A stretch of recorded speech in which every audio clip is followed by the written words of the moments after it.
Maraming tao ang nagkakamali sa approach sa pag-iipon.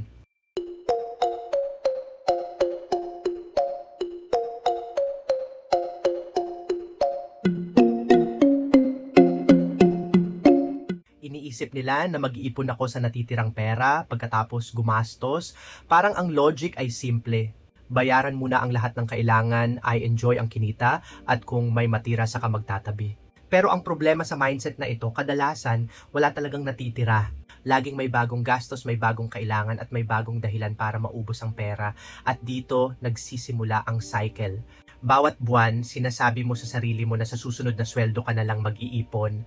Pero pagdating ng sweldo, ganun ulit ang nangyayari. Nauuna ang gastos at ang ipon ay naiiwan. Hanggang sa lumipas ang ilang buwan o kahit ilang taon, pero walang nagbabago sa financial situation mo. Ang katotohanan, kung hihintayin mo ang natira, malaki ang chance na hindi ka talaga makakapag-ipon. Kaya ang tamang approach ay baliktarin ang sistema, save first, live on the rest. Ibig sabihin, sa oras na dumating ang sweldo o kita mo, may nakalaan na agad para sa ipon bago pa man ito mapunta sa ibang gastusin. Hindi mo hinihintay ang matira, ikaw mismo ang nagtatabi agad. Halimbawa, maari kang mag-set ng 10% or 20% ng income mo na diretso sa savings or investment account. Kung sa ngayon ay hindi pa kaya ang ganung percentage, kahit maliit lang ay okay. Ang mahalaga ay nasisimulan mo ang habit.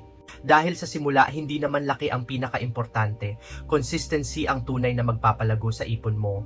Kapag ginawa mo ito ng tuloy-tuloy, may mangyayaring pagbabago na hindi mo agad mapapansin. Unti-unti mong i-adjust ang lifestyle mo base sa natitirang pera, hindi mo kailangang pilitin ang sarili mo na magtipid ng sobra. Natural na mag-a-adjust ang spending mo dahil alam mong may nauna nang naitabi. At dito pumapasok ang disiplina, hindi mo na tinitingnan ng ipon bilang optional, hindi na ito depende sa mood mo o sa sitwasyon mo. Ginagawa mo itong non-negotiable, parang bill na kailangan mong bayaran sa sarili mo. At kapag ganito ang approach mo, mas nagiging consistent ang progress mo. Isipin mo rin ito, kapag ang ipon ay laging last priority, lagi itong matatalo ng mas immediate na needs o wants. Pero kapag ginawa mo itong first priority, ikaw ang may control.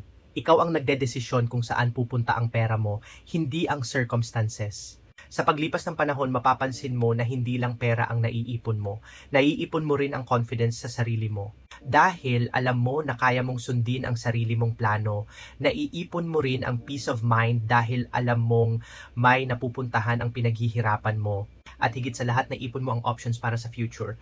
Isa pang mahalagang epekto ng Save First strategy ay ang pagbawas ng financial stress. Kapag alam mong may ipon ka, kahit maliit pa lang, mas kalmado ka sa pagharap sa mga gastusin, hindi ka agad kinakabahan sa bawat bayarin. Hindi ka agad napo-pressure kapag may unexpected na gastos dahil may sistema kang sinusunod at may naitatabi ka para sa sarili mo. At habang tumatagal, nagiging automatic na ito. Hindi mo na kailangang pag-isipan pa sa bawat sweldo. Hindi mo na kailangang labanan ng sarili mo kung mag-iipon ka ba o hindi. Parte na ito ng routine mo. At doon mo marirealize na ang tunay na sekreto ng financial growth ay hindi sa laki ng kinikita, kundi sa sistema na sinusunod mo. Mahalaga ring maintindihan na ang Save First ay hindi nangangahulugan na hindi ka na pwedeng mag-enjoy. Hindi ito tungkol sa pag-deprive sa sarili mo. Ito ay tungkol sa paglalagay ng boundaries. Inuuna mo ang future mo bago ang present wants mo. At kapag nagawa mo ito, mas nagiging guilt-free ang paggastos mo dahil alam mong may naitabi ka na. Kaya sa bawat sweldo o kita mo, tanungin mo ang sarili mo, may nauna ba akong naitabi para sa sarili ko? Kung wala, baka panahon na para baguhin ang sistema. Dahil sa huli, ang savings ay hindi dapat afterthought, ito ay dapat priority. At tandaan mo, hindi mo kailangang maging perfect. Hindi mo kailangang malaki agad ang maitabi mo. Ang mahalaga ay nagsisimula ka at tuloy-tuloy ka. Dahil sa bawat buwan na ginagawa mo ito, unti-unti mong binubuo ang financial security mo. Sa dulo, ang mindset na save first, live on the rest ay hindi lang tungkol sa pera. Ito ay tungkol sa control, disiplina, at intentional na pamumuhay. Ito ang magbibigay sa iyo ng peace of mind, flexibility, at kakayahang pumili sa future. Kaya simulan mo ngayon, kahit maliit lang, unahin mo ang ipon at hayaan mong ang natitirang pera ang mag-dictate ng lifestyle mo. Dahil sa simpleng pagbabago na ito, unti-unti mong mababago ang direksyon ng financial life mo at makakabuo ka ng mas matibay at mas secure na kinabukasan.